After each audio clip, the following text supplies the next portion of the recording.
me ouvindo. A gente não ouviu Ai, ó, antes. olha eu aí. Não, eu queria fazer uma pergunta, mas acho que meio que já passou do assunto. Eu queria perguntar então se os Estados Unidos sabiam que o Talibã iria voltar. Eles sabiam, mas eles não tinham plane... eles não teve um erro de inteligência que o que existiu foi acredito eu que o que houve foi os Estados Unidos devem ter falado para o Talibã e para o governo afegão negociem um acordo para não haver guerra. E o que o Talibã falou quando os Estados Unidos estava batendo em retirada foi falar para o governo afegão: vocês devem ter 48 horas, 78 horas para deixar o poder, porque a gente não vai negociar o poder, a gente vai ser o poder. E o que aconteceu foi que o governo afegão aceitou e foi embora. Mais uma vez, por motivos de falta de nacionalismo, falta de interesse político, o Biden falou isso no discurso dele. Não tem como os Estados Unidos manter o Afeganistão soberano sobre um governo que não tem vontade política de continuar existindo e de lutar por essa existência. Às vezes, para você poder manter uma soberania e até mesmo a democracia, você precisa lutar e às vezes até usar a força contra forças que desejam tirar você do poder. Então, por exemplo, quando Hitler subiu ao poder, durante os 6 anos da Segunda Guerra Mundial, teve algumas operações de generais alemães que tentaram matar Hitler e tirar os nazistas do poder. Você não faz isso negociando, você faz isso com o uso da força, em nome da liberdade e da democracia. Então, existem casos na história assim. Então, o governo afegão decidiu simplesmente ir embora. O que os Estados Unidos errou, Yasmin, foi de achar que isso ia durar 3 meses, 5 meses e durou 48 horas. Uhum, Foi na rapidez perfeito. com que eles tomaram o poder e não dialogaram, né? Eles Mas, eles tomaram o poder e, assim, tomaram o poder com a ajuda do próprio governo afegão que simplesmente foi embora. Isso não quer dizer que não foi violento. Somente a tomada de poder em si já é violenta. É que nem eu ameaçar que eu vou tomar sua casa e você foge e não resiste. Isso também é violento. sim.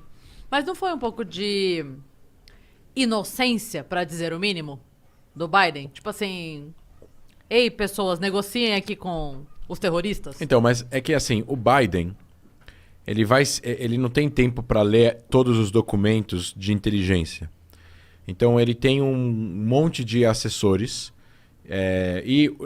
encabeçados pelo assessor, o National Security Advisor, o conselheiro principal de segurança nacional, que vai que vai juntar todas as informações que são passadas pela inteligência militar e pelo serviço secreto e vão falar: olha, é isso que a gente está prevendo que vai acontecer.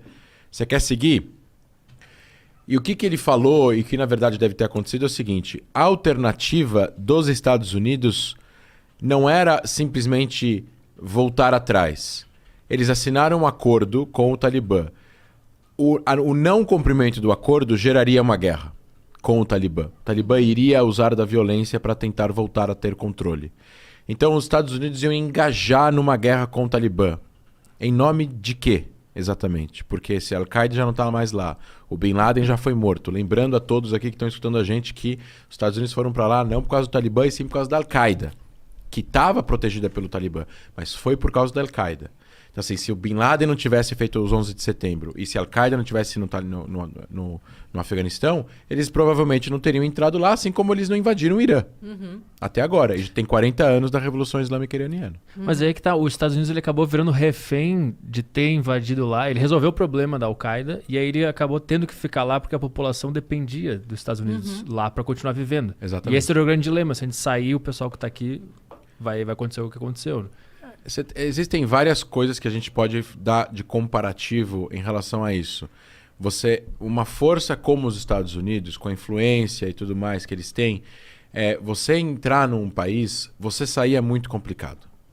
Você sair, por exemplo, do Japão é muito complicado, porque existem forças americanas no Japão até hoje. O Japão é soberano, mas depois que o Japão perde a Segunda Guerra Mundial e o Japão era um país muito agressivo e muito perigoso, assim, dizem até que se não tivesse tido Hiroshima e Nagasaki, a Segunda Guerra Mundial para o Japão tinha durado mais 2 anos. E teriam morrido milhões de pessoas. Então, assim, não estou justificando a bomba atômica, mas alguns especialistas falam sobre isso. Aí os Estados Unidos ocupou o Japão, e aí ele explicou para o Japão, olha, vocês perderam a guerra, é dessa forma que vocês vão reconstruir o país para ter uma democracia e para evitar que existam líderes japoneses que voltem. O Japão era um império, né? Tinha um imperador, era uma ditadura, etc. e tal, e a partir daí se tornou uma democracia. Mas isso foi através de ajuda dos Estados Unidos. Só que o Japão tinha uma cultura embaixo disso, tinha centenas de anos, tinha União Nacional, tinha uma cultura educacional que podia ser transformada para educar a população, a paz, etc. e tal. A Alemanha, mesma coisa. O Afeganistão não tinha isso. Então, assim, eles têm uma certa responsabilidade em relação a isso. É a mesma coisa que a ajuda militar. Se eles se comprometem agora, por exemplo, em dar ajuda militar para o Iraque, e eles também tiraram Saddam Hussein, etc. e tal, existe um governo iraquiano, xiita agora, que é a maioria do país, 60%, e existe um exército e por aí vai. E existem sunitas radicais que fazem atentados contra os xiitas e vice-versa. E os Estados Unidos ainda estão no Iraque e existe muita ajuda militar ao Iraque. Se eles simplesmente retirarem essa ajuda, eles têm uma responsabilidade das consequências que essa ajuda gerou nos últimos 20 anos, nos últimos 18 anos. Se eles tirarem essa ajuda do dia para a noite, o exército iraquiano pode sucumbir e, eventualmente, tudo que eles fizeram pode cair em mãos de outros. E o que aconteceu agora é que os Estados Unidos venderam muitas armas para o exército afegão. Eles construíram um exército com ajuda americana de 300 mil homens. Muitos fugiram, muitos desertaram, muitos foram embora. E muitas bases afegãs que estavam 100% armadas com armamento americano caíram na mão do Talibã. Então o Talibã agora está com rifles, antimísseis, tanques, carros, até aviões que eles nem sabem pilotar, porque eles não têm know-how de força aérea, na mão do Talibã. Inclusive teve uma foto que tinha um avião brasileiro. Então existe alguma chance de acontecer uma puta guerra ou vai ficar nesse clima tenso assim para sempre? Olha, se o Talibã não violar, por exemplo, o que foi dito, né, não atingir pessoas de fora do país, não começar agora a fazer execuções em massa. Por exemplo, se eles pegarem agora... A gente está na idade da internet, então tudo é muito fácil de ser publicado, né? Até o Talibã conseguir controlar a internet no país vai ser muito difícil. Então, a Coreia do Norte faz isso muito bem. A Coreia do Norte não tem... Nada sai da Coreia do Norte sem que o governo não veja. Sim. Mas é porque a Coreia do Norte nunca teve caos, sempre foi controlado. Então, o Afeganistão, nos últimos 20 anos, tinha internet livre. Então, se alguém tweetar de lá, estão executando pessoas nas ruas, vão tirar uma foto, o mundo vai começar a ver isso. E isso não vai pegar bem para o Talibã. Eles estão querendo ganhar legitimidade. Eles não estão querendo que ninguém invada eles.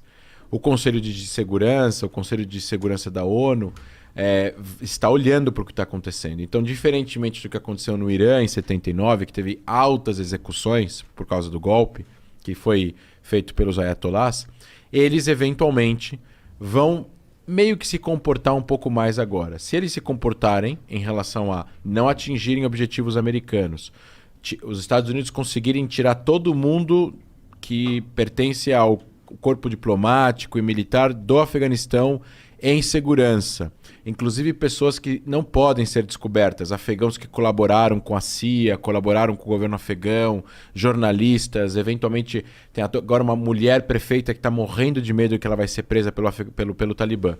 O Talibã tem repetido nos últimos 2 dias que não está perseguindo ninguém, que vai dar anistia para todo mundo. Eu não sei o quanto isso é verdade, porque assim, eles podem falar X e fazer Z. O Hamas também falou que tem cessar-fogo e anteontem caiu um foguete em Israel. Então, assim, não tem muito em quem confiar, não funciona muito em contrato naquela região, esse tipo de gente, nesse tipo de cultura, com esse tipo de grupo, com esse tipo de visão fundamentalista da religião dentro da política. Eles enxergam a realidade de uma forma completamente diferente. Então, assim, para eles, a democracia, a liberdade de imprensa, a liberdade das mulheres é uma coisa ruim, não é uma coisa boa. Eles acham que eles estão fazendo bem para a humanidade. E que nós, aqui no Ocidente, de forma livre, estamos transformando a sociedade num lugar ruim. E é isso que é o problema. Se eles começarem a violar os direitos humanos muito, de forma a chocar o mundo, eu acredito que possa haver alguma intervenção pontual.